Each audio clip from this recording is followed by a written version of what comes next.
अहो मंडळी, बघता बघता नवरात्र संपून दसरा आला सुद्धा. तर मग दसऱ्यासाठी गोडधोड म्हणून ही मलाईदार मखाण्याची खीर नक्की बनवून पहा. सगळ्यात आधी कढईमध्ये 1 चमचा साजूक तूप गरम करायचं आणि यामध्ये आवडीनुसार काजू आणि मनुके घालून छान सोनेरी रंगावर परतून घ्यायचे. आता त्याच तुपामध्ये 1 कप प्रमाणामध्ये मखाणे घालायचे आणि हे सुद्धा छान कुरकुरीत होईपर्यंत परतून घ्यायचे.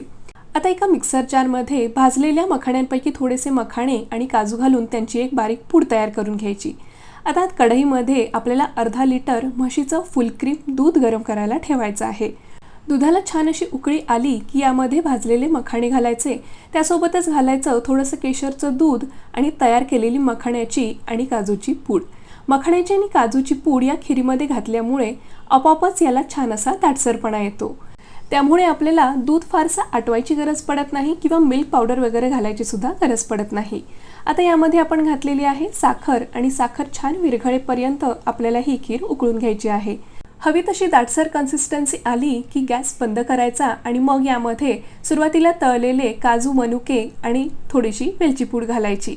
आणि मंडळी, अशा प्रकारे तयार झालेली आहे आपली झटपट मलाईदार मखाणा खीर.